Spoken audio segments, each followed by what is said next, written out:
Welcome to Chemo Coffee Talk, your weekly dose of resilience, inspiration, and a whole lot of heart. I'm Carly Fouth, a triple-negative breast cancer survivor who started this podcast right from my chemo chair, and now I'm coming to you straight from my kitchen. Whether you're fighting the fight yourself, supporting a loved one, or just here for a little encouragement, you're in the right place. Every week, we'll chat with my cancer-fighting buddies, caregivers, and experts, sharing stories that are real, raw, and uplifting. So grab your favorite mug, brew up some resilience, and let's dive into a conversation filled with humor, hope, and the unstoppable human spirit. I'm committed to continuing this podcast to reach and help as many people as possible, and any kind of support makes a huge difference. So subscribe and share it with friends. Your support keeps me going and helps me spread hope even further. Thanks for listening. Welcome to another episode of Chemo Coffee Talk. I've been excited about this one for a while. I have Nicole Eggert joining me. For those of you who aren't familiar with her, she's an actress, entrepreneur, and an advocate who has captivated audience since her breakout roles on Charles and Charles and Baywatch. But beyond her career in entertainment, Nicole has been remarkably open about her personal battle with breast cancer, which is why she's here to talk to me today, using her platform to raise awareness and inspire others facing similar challenges. She's honest, she's resilient. I followed her journey, and I'm just really honored that she chose to talk to me today. And as you can see, we're kind of twins. And if you're listening to this, we both have black glasses on. We both have the same mug because I have from Nicole's podcast, Perfectly Twisted. We have matching mugs. I appreciate it very much. I love it. It benefited a great cause. Maybe we can talk about that later. The Southern California fires Nicole was raising money for, so I was happy to buy one. But welcome to the podcast, Nicole. I'm so happy to have you here. Thank you. I'm happy to be here. It's good to be able to talk about things that everybody can relate to. Yeah, before I hit record, Nicole and I were talking about how I think we have a lot in common with wanting to kind of take the fear out of the cancer journey and show that life goes on and we can have these difficult conversations. And I just think it's really important because cancer is affecting more and more people, unfortunately. And I just think that so much has changed over the years in regards to cancer. So I remember when I first got diagnosed, I think the only person I was familiar with was my grandmother. And that was a totally different journey than I went on. But that's how I thought it would be. And it really wasn't. I mean, it's not fun, but you can make it through. And it's just important to talk about. So, Nicole, I'm going to open up the floor to you. So why don't you tell us a little bit about your breast cancer diagnosis and how you process the news being in the public eye, because that is difficult, I can imagine. Yeah. So I had been going for my mammograms regularly, and mine was missed. And I felt like a throbbing one day, and my boob was just throbbing. And I found it in the shower. I did a self-exam, and I found it. Leading up to that, my bra was fitting not properly. And I thought that maybe just one boob was bigger than the other, which it was, but it was because of this tumor. So there were signs, but my mammograms were clean and my ultrasounds were clean. So I felt like I didn't need to do self-exams. So those are really important, ladies, the self-exams. I say feel yourself up because you can make it fun. It doesn't have to be, horrible. Get to know them. It's just really important. And, I was horrified when I got my diagnosis. I mean, absolutely horrified. And it was amazing how many people reached out to me to comfort me. And that the whole community is such a good, strong community, thankfully. And so they found mine, they did the biopsy, and at first it was you're just going to get a lumpectomy, and we don't even think you need chemo. And I felt, wow, okay, all right. And I was not feeling great with that doctor. I ended up changing my entire team. Well, before that, let me back up one step. I met with the surgeon, and the surgeon said, after they saw the PET scans and the MRI and all of that, he said, no, I couldn't even do a mastectomy on you right now. There's so much. It's in your lymph nodes. Wow. Yeah, I had I want to say 4 tumors, and it was measuring over the 10 millimeter. It was big. It was big. So I changed teams. I was like, this is not it. And I found the proper team. The team I was with was going to give me 4 rounds of chemo and no port. lumpectomy. Like so I felt not cared for. I felt overlooked. I felt they weren't thorough. And at the end of the day, I felt like they didn't know me as a person. So I went into a surgeon's office at the local hospital, the top head surgeon. I threw myself in there and I said to him, I want you to know who I am. And I'm scared to death and I need help. I'm a mother and I'm freaking out. And, he related to me. I don't think a lot of people do that. And I think that's very important, advocating for yourself. And I really threw myself into advocating and learning all the things I could do to help myself along. And you can get lost in this medical system that we have going. You can get lost. So I feel like a lot of people get overwhelmed and they're processing their diagnosis and they just go along with the steps. And I didn't do that because I would have been just obsessing over my diagnosis. I needed to obsess over something else. And so I started obsessing over how I could help my body along. So I found my new team. I did 8 rounds of chemo. I did that Red Devil. I met her and she saved my life. I did a month of radiation every day. So I think it was like 18, 20 rounds of radiation. I've had 1 mastectomy and waiting to go get the other. I had 10 lymph nodes removed. They tested positive for cancer. So it's, it's been a wild ride. And I feel like I have to do everything I can to help my body. I believe in Eastern and Western medicine. I believe in all the juju. I eat apricot seeds. I drink soursop tea. I do all the meditating. I do it all. I try to do it all. And as far as the public eye goes, I really wanted to be open because I felt like if I kept it quiet, it was going to be too heavy to carry. I agree with you. Right? That's really heavy and awkward when you run into people and you're standing there hairless. Let's just be honest. Like, what's going on? People can tell we're doing chemo. Yep. And I didn't want awkward conversations when I ran into people. I didn't want people to feel uncomfortable to ask me questions if they felt like they wanted to, or check in on me if they wanted to or not. I wanted it to be. And I also encouraged people to reach out to me and help me and shed their light on me and their knowledge on me and their experiences on me, which I wouldn't have gotten if I wasn't open about it. And I felt that's been a big part of my learning journey. Yes. And that's one of the things that I really like about how you share your story is you ask for advice and you ask what other people think and you can take that into consideration. And I really admire that. I think that's helpful for everyone. And I also really appreciate you saying that you like Eastern and Western medicine, because I think a lot of people think you have to choose one or the other. And I say that all the time too, that a combo of both is great. I think we need both. And so now I'm just wondering, has there been any pushback or how has it been navigating the treatment options when you are vocal about liking both? Have you felt pressure to kind of align with one side and not the other? Or what has that journey been like? Have you had some pushback? Well, what I get is people really pushing back against the chemo and the Western medicine and talking about, what a fraud the medical industry is, which to some degree, I do agree with that. I do. And before I had my diagnosis, I might have thought of all natural healing more. I might have thought like, oh yeah, I'll do it this way through food and all of the things, the herbs and all the other stuff. But when you get that diagnosis, you actually look at the numbers. You actually look at the survival rate. Now this is your reality. This is your body. This is your life. This is real. And that made me say, okay, what are people doing in surviving?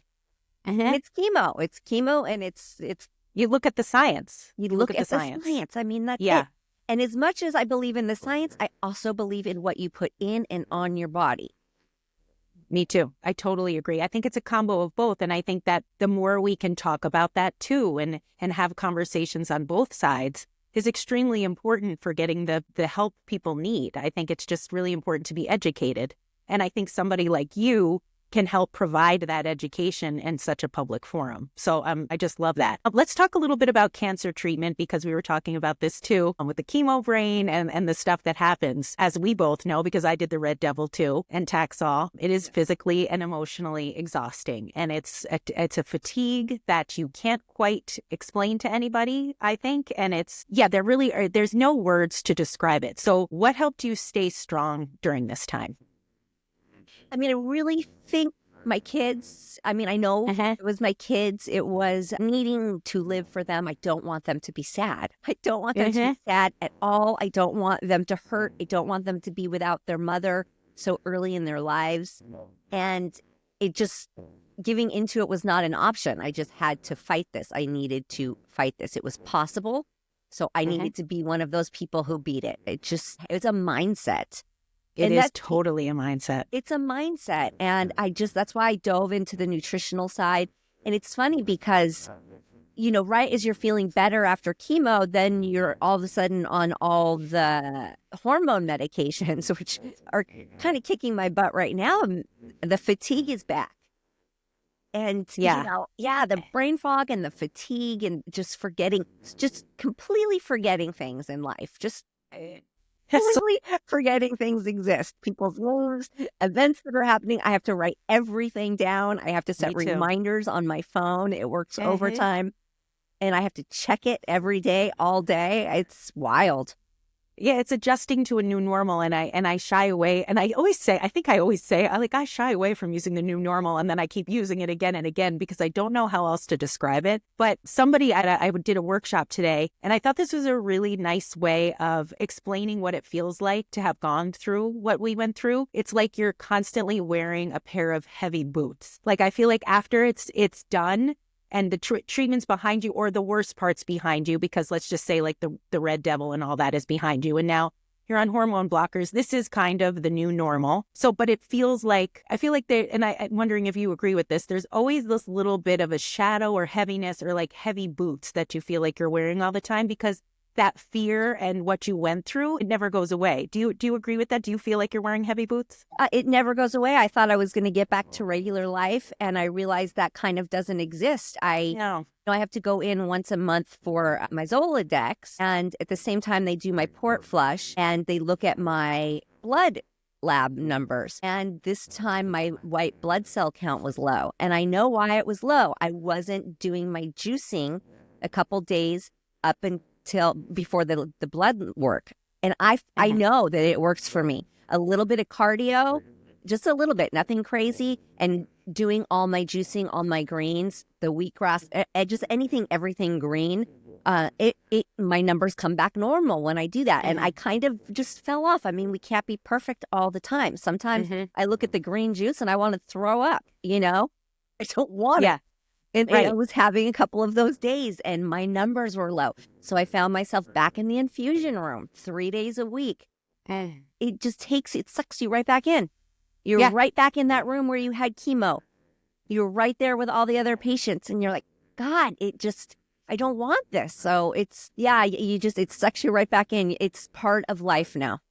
It's PTSD too. And I think it's interesting because sometimes I think I'm okay mentally, and then I have to go through the doors of where I had my chemo to get my blood work. Up here, I think I'm okay, but all of a sudden it's like the physical symptoms of like getting nauseous and feeling like shaky. And you realize that this has been such a profound experience that it'll probably never go away, though, those feelings, I don't think. Do you have some of those symptoms too when you're like the physical symptoms? You know what I feel? Sometimes I feel guilty going in there when other people are still doing treatment and I'm getting a port flush and I have my hair and I'm walking normal and on my own. I feel a little guilty and I feel sad. It just kind of really, I leave there like, it's just a dark cloud.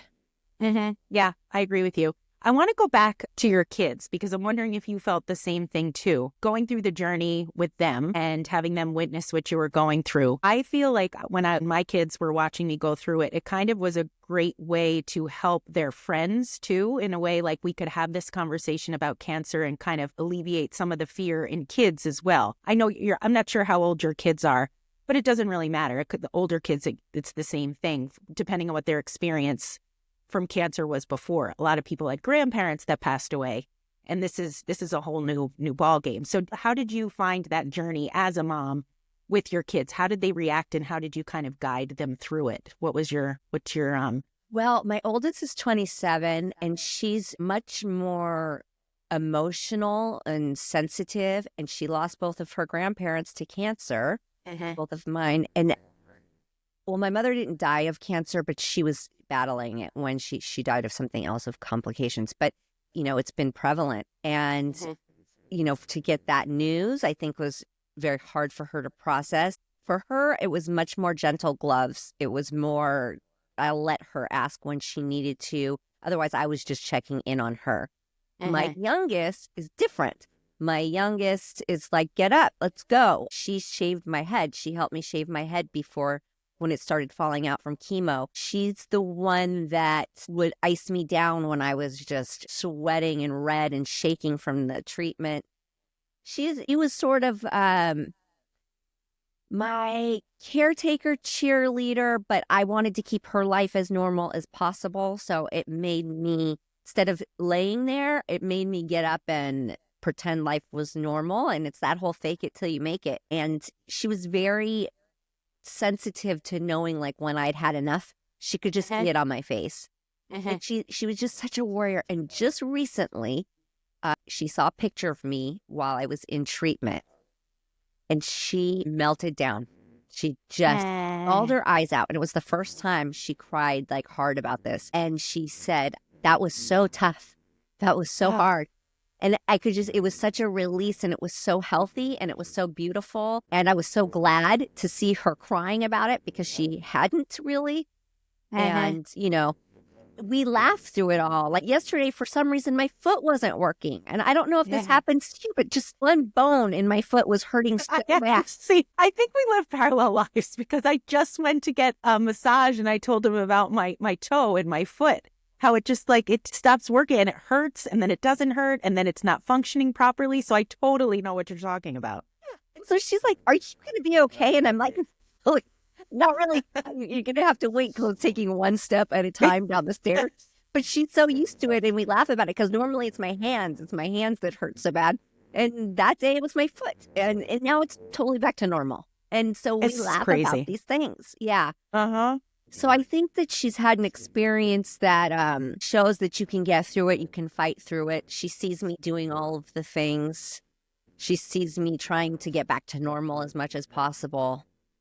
So I don't know if I answered the question, but no, you did. I always like as to talk to other moms and see what the journey has been like, because when we love our kids and it's hard to be in that position, we have to be so strong. And we want our kids to feel like they can open up, and we want them to be strong, but we also want them to be able to tell us when they're scared. So I feel like it's just another added layer on the whole journey that makes it really, really hard. So I always like to hear from other parents to see how they handled it, how they weathered the storm, and how their kids did.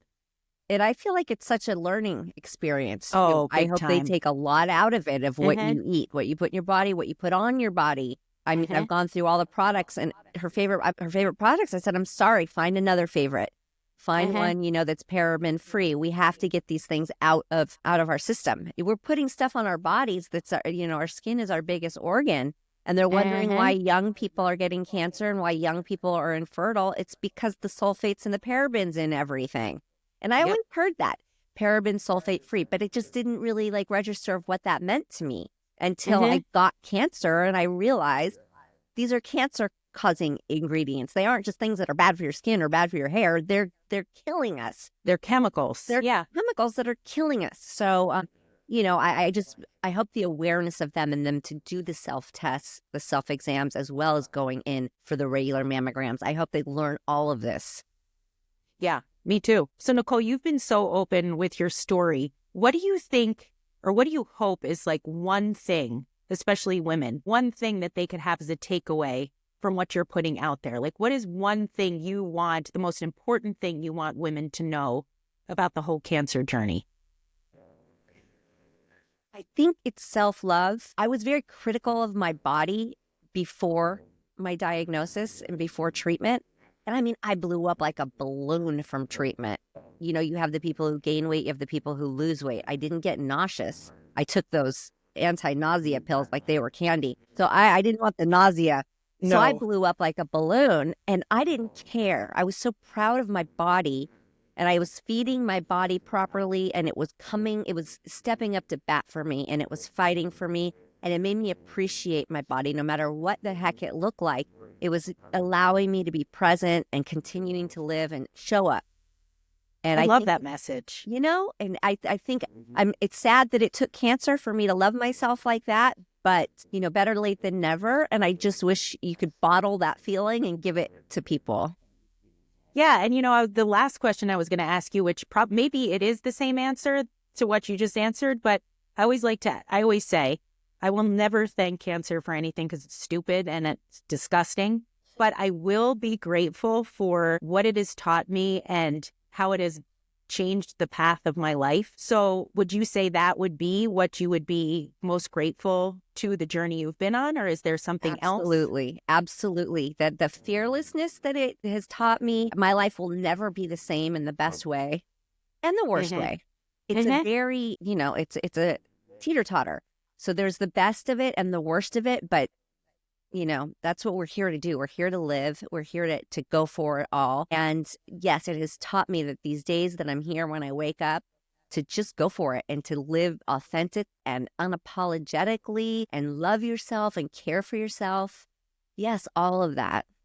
And to be kind to others. I feel like during this whole journey, I've seen human kindness on a level that I never would have seen it if I didn't face this diagnosis. It just opened your eyes and it's so beautiful. So it's like you do get some good out of it. It's hard to even say that, but there's so much beauty that I have seen, especially during the times we're going through now in the world, that I'm just like, wow, I'm really glad that I had the chance to witness that or to feel that love.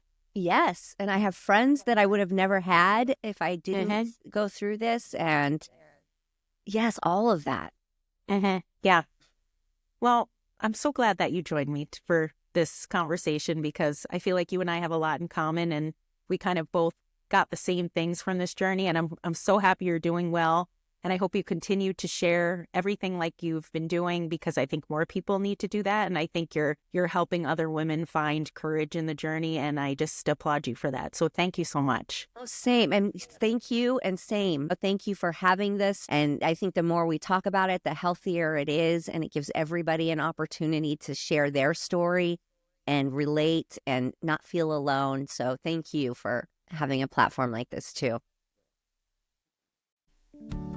Thanks for joining me today on Chemo Coffee Talk. I hope this conversation left you feeling inspired, uplifted, and a little more connected. Don't forget to subscribe, share this episode with someone who might need it, and leave a review. It helps me reach more people looking for hope and resilience. And remember, no matter what you're facing, you're never alone. Until next time, take care of yourself and keep moving forward.